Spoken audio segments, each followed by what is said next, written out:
काफ़ी बुज़दिली दिखा दी है वैसे तुमने। वो मोबाइल पे घुमाता गाड़ी से बाहर देख रहा था और ज़ामन उसकी बात पे गुस्से से उसे घूरता है। अब ऐसी भी बात नहीं है, उसकी नाराज़गी का डर था। अब तीसरी मुलाकात पे ही प्रपोज़ करता, मैं अच्छा तो नहीं लगता। क्या सोचेगी वो मेरे बारे में? मुँह बनाकर वज़ाहत की। जा, पहली मुलाकात पे ही उस पे लट्टू होता अच्छा लगा था क्या? और जैसा तूने बताया है मुझे नहीं लगता वो कुछ अच्छा सोचने जितनी होगी। हनायत की बात पर जामन हंसा और गाड़ी घर के अंदर दाखिल होते ही दोनों से बाहर निकले। शर्म कर, तेरी होने वाली भाभी है। लगता तो नहीं है। वो शरारत करता है और हसबे मामूल जामन उसके पीछे उसे मारने भागा और हनायत खुद का बचाव करता अंदर की तरफ बढ़ा। अरे अरे, फिर से जलजला आ रहा है। हनाया चीखी और वहीं पे सर पे हाथ रखती उनसे टकराव का हफास्ती सहार हसार बनाती है, लेकिन हमेशा की तरह साइड दोनों की लगी थी और वो भाई करके रह गई थी जो अभी मज़ीद भाग रहे थे कि मंजिल नहीं मिली थी। मम्मा जी, वो सामने से आती अपनी जान को देखता उनको पीछे से अपने हिसार में लेता है तो वो मोहब्बत से उसकी दाएं गाल पर हाथ रखकर उसकी बाएं गाल का बोसा लेती हैं और दामन हमेशा की तरह झल बन गया था। क्या मम्मा, उसने पहले मेरे साथ बदतमीज़ी की थी और आप उसे बचा रही हैं? वो ना आकर बोला और हनायत उसे ज़ुबान चढ़ाता है। तुम जितने शरीफ हो मैं जानती हूँ, इसलिए खबरदार। जब मेरे बेटे को हाथ लगाया वो उसे लिए सोफे पर आर बैठी तो वो सूदगी से मुस्कुराता उनकी गोद में सर रखकर लेट गया। आपको पता है मम्मा जी, दामन का दिल आजकल फिसलते हुए किसी की झोली में गिर रहा है। दामन उसे घूरता मजीद गौर अफशानी करने से रोकने लगा, मगर वो हनैद ही क्या जो बाज आ जाए। क्या भाई ने लड़की पसंद कर ली और मुझे बताया भी नहीं? सनाया चीख कर कहती हनायत के पास काउच पर आ बैठी। क्यों, तुमने उस लड़की को रिजेक्ट करना था जो तुम्हें बताता? हनायत उसे तंग करने से भी कहाँ बाज आता था। सनाया मुंह फैलाकर उसकी टांग पर मुक्का मारती है। ये बदतमीज़, वो उसको डांटती हैं कि बहरहाल वो अपने लाडले को तिनका भी नहीं लगने देना चाहती थी और सनाया मुंह फैलाती है कि माँ हमेशा हनायत की साइड लेती थी। तो फिर हम कब रिश्ता लेकर जाएं वहाँ पर? साथ ही जामन से भी मशवरा किया जो झीमते हुए सर झुका लेता है और उन तीनों की हंसी छूटी। अरे मम्मा, अभी कहाँ, अभी तो लड़के को काबू में करना है, अभी तो मोहब्बत का झांसा देना है, फिर कहीं जाकर आपका रोल आएगा। हनायत की ज़ुबान पर खुजली हुई और जामुन बस अपनी वालदा की यहाँ से रुखसती का इंतजार कर रहा था। फिर उस हनायत से नहीं बचने वाला था। और आपने कोई लड़की पसंद नहीं की हनायत भाई? सनाया भी उस पर ही गई थी, अगले बंदे को जिज करना खूब जानती थी और हुआ भी यही ऐसा। हनाया मुँह छुपाकर रह गया कि यह सवाल काफ़ी मुश्किल और नापसंदीदा सा था। वो अव्वल तो लड़कियों से ही दूर भागता था और फिर शादी वाला तो दूर दूर ख्याल नहीं था कि उसे शादी वाला बखेरा नहीं डालना था। अब आया ऊँट पहाड़ के नीचे। अब बताओ ना, आई कोई चुड़ैल तुम्हारी ज़िंदगी में कि नहीं? अब की बार दामन मौका कैसे जाने देता और हनायत की घुड़ियाँ स्टार्ट थीं। बकवास नहीं करो, मेरा ऐसा कोई फ़िज़ूल इरादा नहीं है। हाय हनायत, शादी के फ़िज़ूल कैसे हो गई? मेरी जान, मेरी दिली ख्वाहिश है कि तुम लोगों को अपने-अपने घर में बसता हुआ देखना, तुम लोगों के बच्चों को खिलाना चाहती हूँ मैं। वो उसके बालों में हाथ फेरती हुई कहती हैं तो वो बदमज़ा हुआ। प्लीज़ जान, ऐसी बातें नहीं करो। फ़िलहाल दामन के घर और बच्चों को देखें। वो बुरा मनाता है तो वो उसके सर के बाल खींचती मुस्कुराकर धमकी देती हैं। तो फिर जब तक तुम कोई पसंद नहीं करते, दामन की भी शादी नहीं करूँगी। तो दोनों की इकट्ठी शादी करूँगी। उनकी बात पर जामन मसनूई बेहोश होता सोफे पर गिरा और तीनों की इस हालत पर हंसी छूट गई। सर वो पकड़ा गया है और हैडक जल्द ही उसे अब सब अगलवा लेगा। मुनानो से मुतल्ला कहता है तो वो पूरा सरासा मुस्कुराया। यू डोंट वरी, वो कुछ ही देर में मार दिया जाएगा। आपने ये कब और कैसे करवाया सर? इमरान हैरान हुआ। फरकान हबीब के लिए कुछ भी मुश्किल नहीं है। वहाँ मेरे मामूली से भी जासूस मौजूद हैं। वो हैडक मेरा कुछ नहीं बिगाड़ सकता। तुम कह रहे थे कि उसने सेक्रेटरी भी चेंज कर लिया है? वो उसे दरख्वास्त करता है। जी सर, जैसे ही उसे हमारे भेजे गए बंदे और उसके मकसद का इल्म हुआ था उसने अपने सेक्रेटरी को चेंज करके अब एक लड़की रखी है। वो उसे बताता है उन्होंने जिस आदमी को अरहम की जासूसी और उसे खोजने पर लगाया था वो आदमी हरान ने पकड़ लिया था और उससे फुरकान हबीब के मतलब पूछगछ भी जारी थी। मगर फुरकान हबीब उसे अपने असर और रसूख को इस्तेमाल करवाते हुए मरवा रहा था और उनको हेड के सेक्रेटरी चेंज करने की भी इतलात मिल चुकी थी। जल्द ही मुझे उसकी सेक्रेटरी के बारे में मुकम्मल तफसील चाहिए और हम से गाफिल मत रहना। ध्यान रखना कि वो बिजनेस के लिए ही है या खुफिया तौर पर अभी भी क्राइम की दुनिया में उसका सेक्रेटरी है।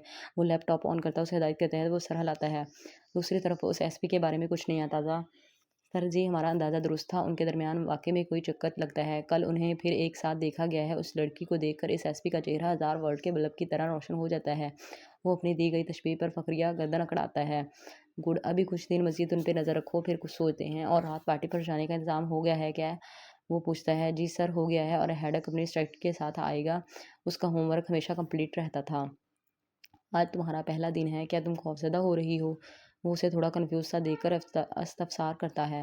मैं खौफज़दा कम ही होती हूँ, वो बरजस्ता जवाब देती उसे मुस्कुराने पर मजबूर कर गई। वो लिफ्ट के रुकने पर उसे आईब्रो हिलाकर इशारा करता बाहर निकला। मिज़ाब इधर-उधर देखती मुअत्तजब सी बढ़ रही थी। घर में सिवाय ज़ाहदा और ज़मज़म के कोई भी उसके शाम के वक़्त घर से निकलने पर फ़िक्रमंद नहीं था और ज़ाहदा को वो यही बताकर आई थी कि आज उसकी नाइट ड्यूटी है और उनकी काफ़ी नसीहतों को एक कान से सुनकर दूसरे कान से निकाल चुकी थी। रही बात ज़मज़म की तो वह मुँह बसूर कर नाराज़ नाराज़ सी ने उसे तैयार करके भेज दी है और मेज़ाब का तैयार होना ऐसा ही था कि सफ़ेद पैंट शर्ट पर सफ़ेद कोट पहने, बालों को जूड़ा बनाकर सफ़ेद ही कैप के नीचे छुपाया हुआ था। होंठों पर लिपस्टिक ज़ाहिर कर रही थी कि वो तैयार होकर एक फ़ीमेल सेक्रेटरी बनकर आई है। सॉफ्ट ड्रिंक के अलावा किसी चीज़ को हाथ मत लगाना, वो हिदायत करता है, जिसे वो इधर-उधर देखती बेध्यानी से सुनकर कंधे अचकाकर रह गई। Code I am here. वो कान पे लगी ब्लूटूथ ऑन करता है और मेज़ाब जब क्लब की रंगीनियों से घबराहट महसूस करती वापस हनैद की तरफ देखती है तो उसे पता चलता है कि वो कब का उसको तनहा छोड़े कहीं जा चुका है और ऐसी जगह पे खुद को अनजान लोगों में तनहा पाकर मेज़ाब को एहसास हुआ कि वो इतनी भी बहादुर नहीं है। किधर चला गया वो, कहीं ज़मज़म की बात सच ना हो जाए, वो मुझे किसी गलत इरादे से तो नहीं लेकर आया। ओ मेरे खुदा, मेरी मदद फरमा, मुझे इस अजीबो-गरीब शख्स के शर से बचाओ। वो बौखलाई सी उसे पागलों की तरह तलाश करती किसी से यकदम टकराई, कलाई पर और कमर पर किसी के हाथों की गिरफ्त महसूस की। ओह सॉरी, वो कहता उसे देखते हैं और उसको देखते ही दंग रह गया। सफ़ेद गुलाबी सी रंगत पर सूख होंठ और काजल लगी स्याह आँखें किसी का भी ईमान डगमगा सकती थी। वो इतने हसीन सी नागन पहली मुलाकात पे ही उसे डस चुकी थी। देख कर नहीं चल सकते, वो गुस्से से बोलती, खुद को उससे फासले पर करती है। आपको देखकर कहाँ नज़र आता है?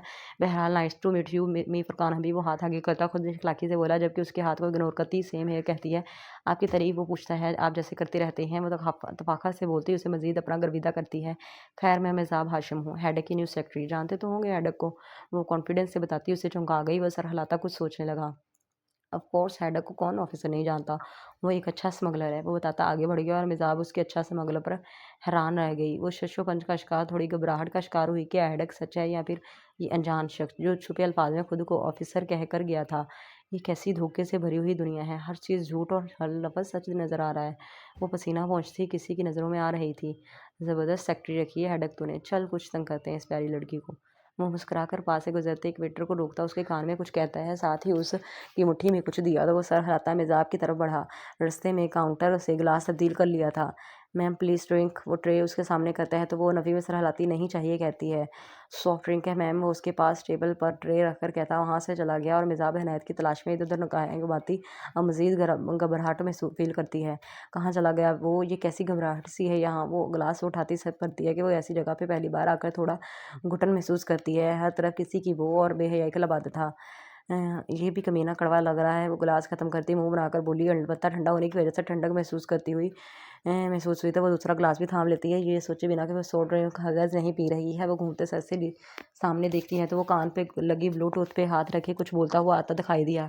पर्सनैलिटी बेहद दिलकश लग रही थी। मेज़ाब गिलास हाथ में ही लिए गुस्से से उसकी तरफ बढ़ी। कहाँ चले गए थे तुम? इसकी आवाज़ बदल रही थी।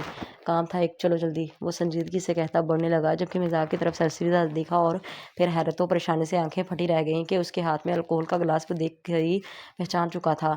कहा था मैंने कि सॉफ्ट ड्रिंक के अलावा कुछ मत लेना बेवकूफ़। वो उसके होंठों से गिलास जुदा करके मेज़ पर पटकता गुस्से से बोला तो वो मुँह खोले उसे देखती है। क्यों? क्या हुआ?